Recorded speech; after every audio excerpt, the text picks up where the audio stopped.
Welcome to SVG-TV News for Tuesday, April 24th, 2018. I am Rochelle Batiste with the details.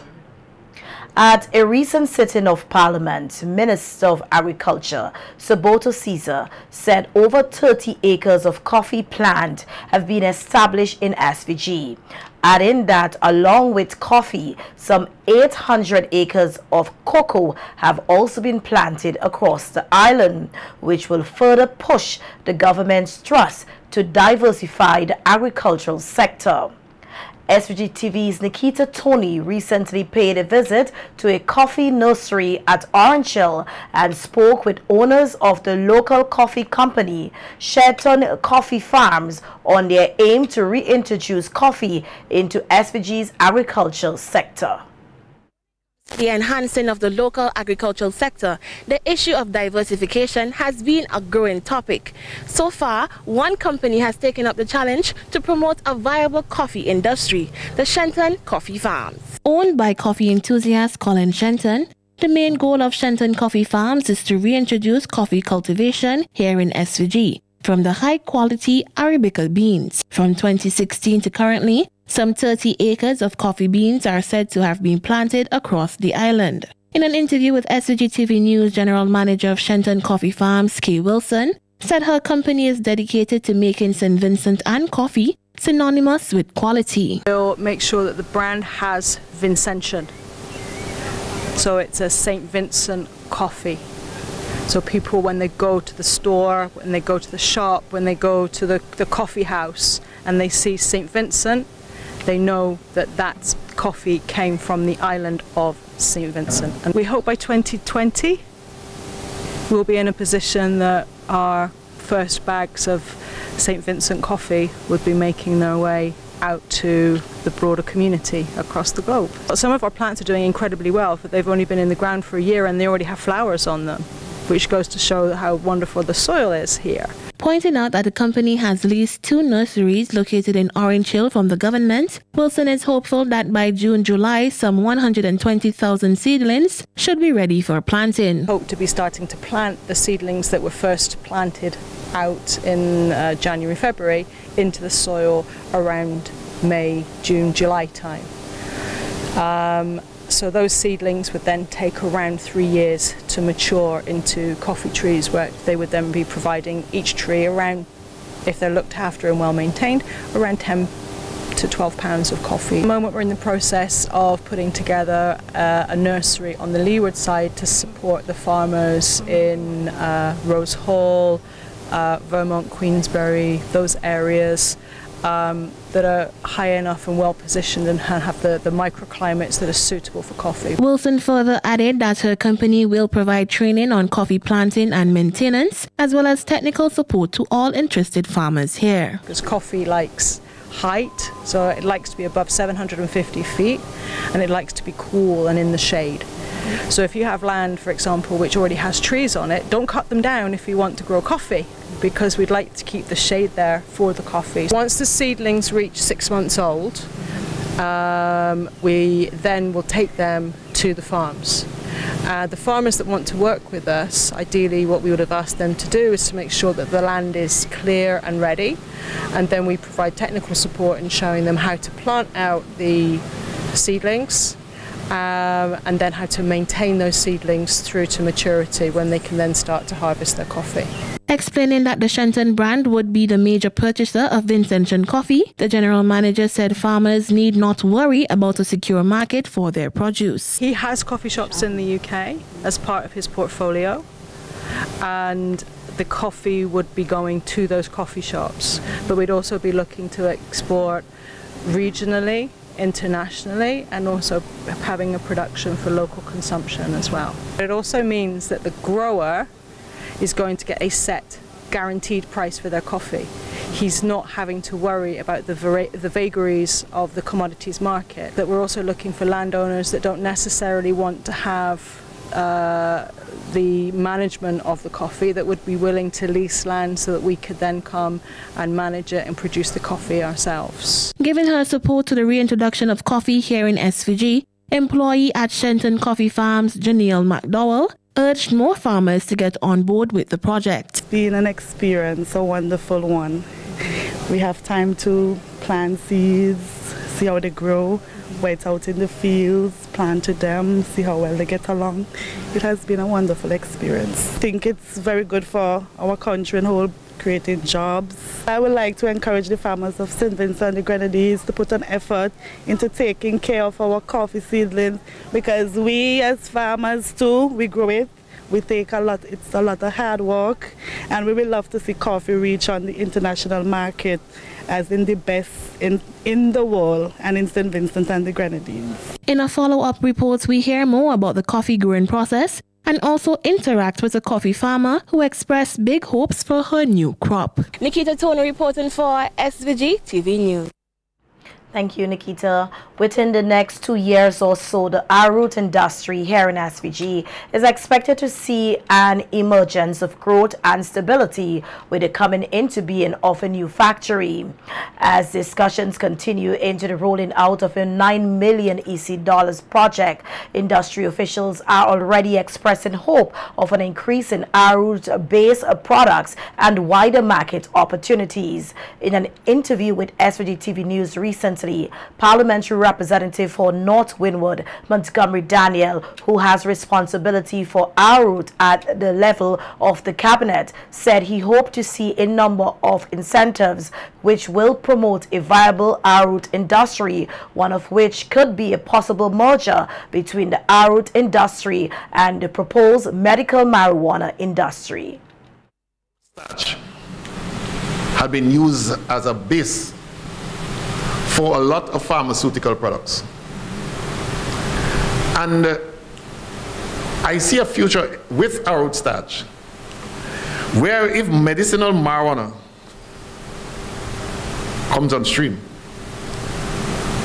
and where medicine can be produced, I see ARROWROOT starch here in St. Vincent merging the ARROWROOT industry with its starch going forward, merging with the medical marijuana industry, where you can now be producing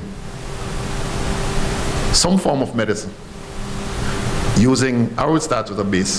Minister Daniel said there is also the possibility of having an increase in secondary ARROWROOT products. And also look at secondary products. ARROWROOT starch forms a beautiful base for confectionery and for biscuits. And it is all my wish that biscuits will be, ARROWROOT starch will be used for biscuit making in this country. While we look at Madongo as our traditional indigenous food, and we look at other byproducts, there is indeed a great path before us for the ARROWROOT industry. I hope that I'm around to help to fashion this future of the ARROWROOT industry. And manager of the ARROWROOT Industry Association, Selman Walters, took the opportunity to urge Vincentians to consume more ARROWROOT starch, especially the Madongo product. I'm from all over St. Vincent by Madongo here at Oya, and I would encourage our people to consume the Madongo and the ARROWROOT starch as a food product. We import a lot of food in St. Vincent. We buy rice and flour, etc. But ARROWROOT is our food. It's a natural food. And I would like to urge our people to go to the supermarkets and buy ARROWROOT starch and make your Madongo dumplings and make your fungi and your porridge. It is a safe food. We're not talking about any plastic starch and that kind of thing. It is a good commodity, and I would urge our people to pay attention to that high quality starch and use it as a food product. You're supporting the industry, you're supporting the farmers, and you're eating health food. ARROWROOT starch is a health food, and I would like to see the consumption of ARROWROOT starch being increased. In an effort to address matters pertaining to mercury emissions and disposal, the Ministry of Sustainable Development implemented the Minamata Convention on Monday, April 23rd at the National Insurance Conference Room. The Minamata project aims to ratify and aid in the protection of risk by the intentional and unintentional as well as unsafe use of the chemical element mercury. Director of Sustainable Development Janelle Miller-Finley says St. Vincent and the Grenadines is among 3 other Caribbean countries to address the early ratification and implementation of the convention. Miller-Finley says the implementation of the convention will help to address chemical management here and that there will be monitoring and technical support as well as a national committee established to address the issue. The Minamata Convention on Mercury is an international treaty designed to protect human health and the environment from anthropogenic emissions and releases of mercury and mercury compounds. This initial assessment, as the name suggests, will provide at an early stage a clear picture of our national circumstances as it relates to mercury inventories, uses, management, disposal. This is being implemented in 4 countries, being Antigua and Barbuda, Dominica, Grenada, and of course St. Vincent and the Grenadines. There are 3 main components to this project. Component 1 is a global technical support and capacity building for MIA development. Component 2 will see the formulation of a national steering committee and a national coordinating mechanism for mercury management that will guide project implementation and lay a foundation for the future implementation of the Minamata Convention. The Basel Convention Regional Center, the BCRC for Training and Technology, which is facilitating the project in all 3 Caribbean countries, is being spearheaded by Project Execution Officer Talia Ali Shah, who says the 2-year project also aims to raise awareness on mercury chemicals in the various islands. The project basically has a 2-year implementation framework.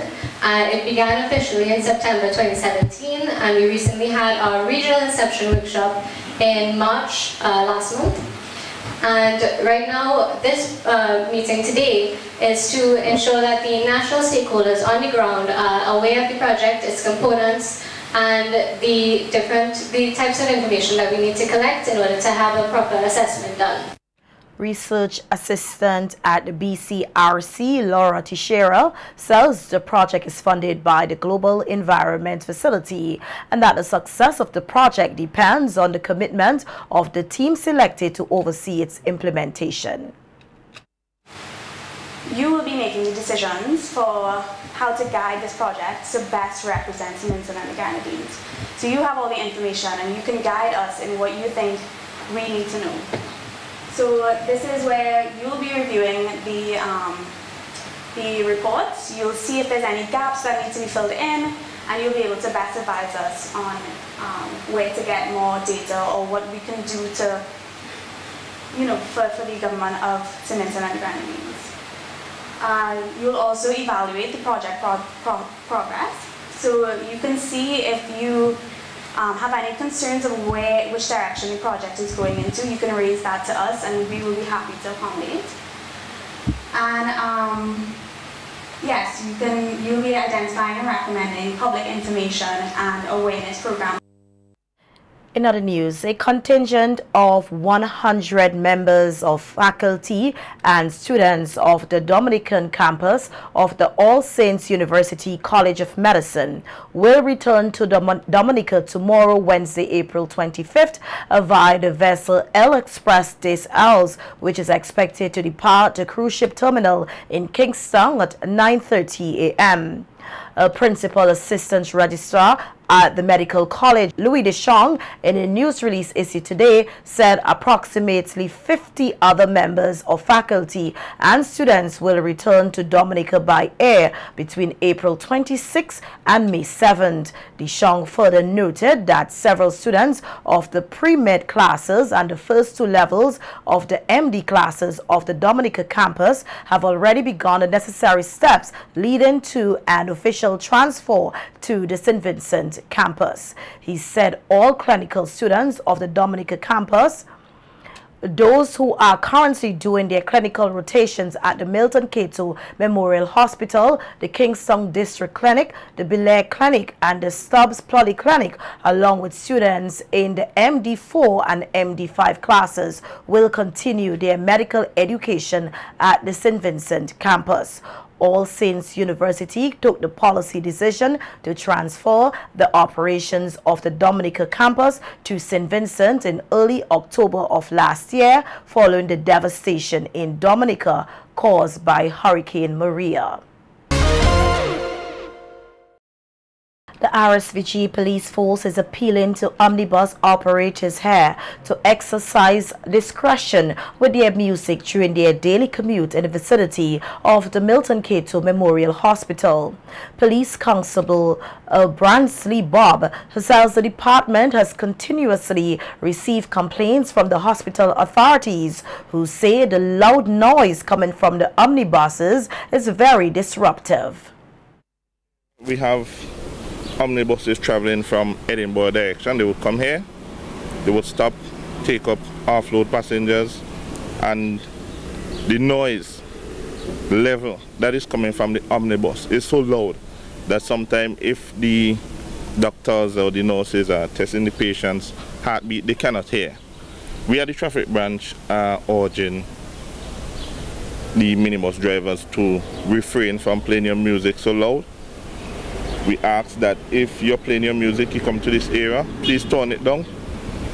Also, we are asked that in this area, the omnibus drivers to please refrain from stopping.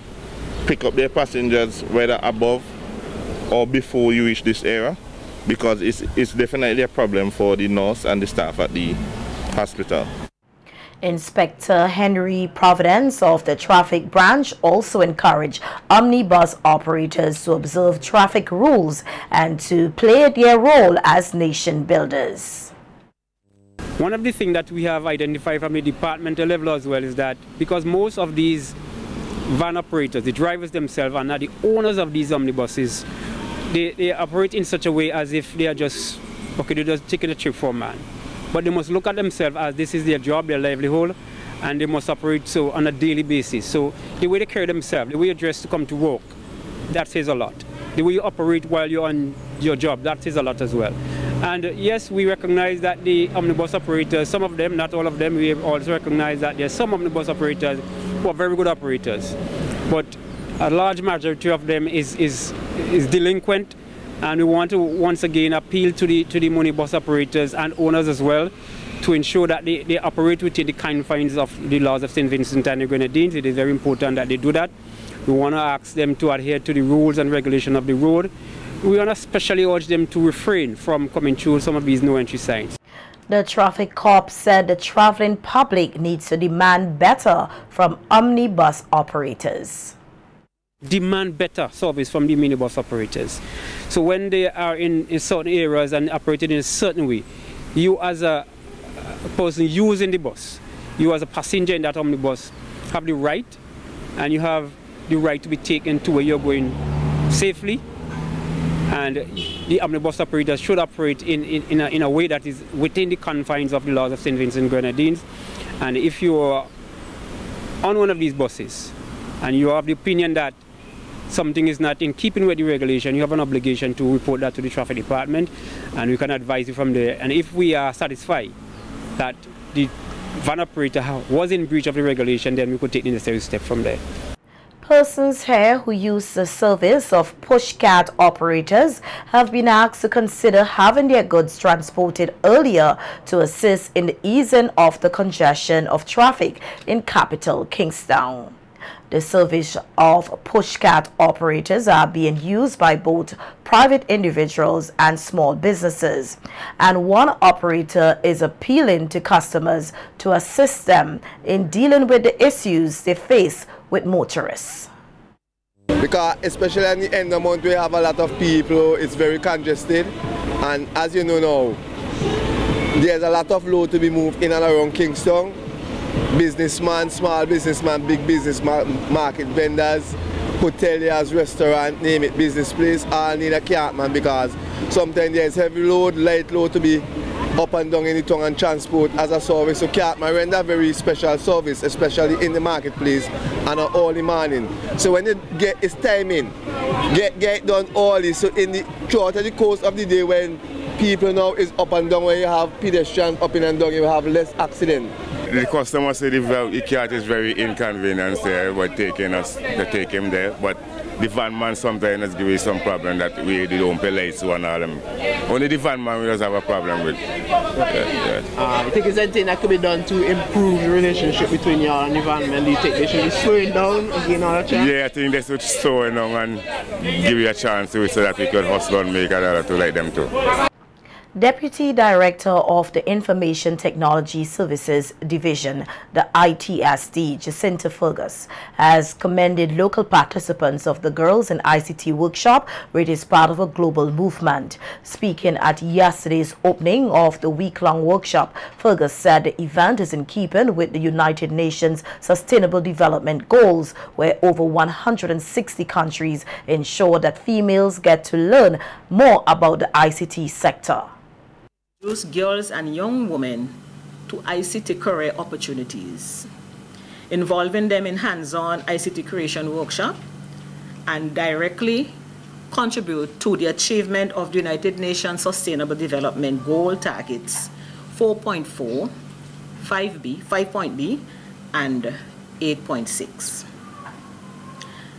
Target 5 in particular speaks to gender equality and empowering all women and girls through information communication technology.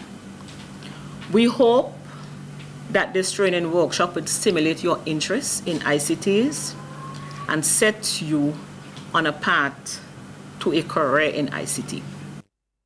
Assistant Director Acting of the Information Technology Services Division, Desiree Armstrong, spoke of some of the areas being covered during the week-long exercise, which include social marketing and budgeting. There's a great disparity, and hence the International Telecommunications Organization saw it fit to initiate this activity. We just have to listen to the news and we will know what's going on. We hear about the kidnappings of the young ladies in Nigeria by Boko Haram. They don't think that they should be educated. We hear of the horror stories in India. They don't think the females should have access to education. And the list can go on and on. So sometimes persons would ask, why do we celebrate this day? It is for that reason that we do it. We want to have a gender balance in ICT.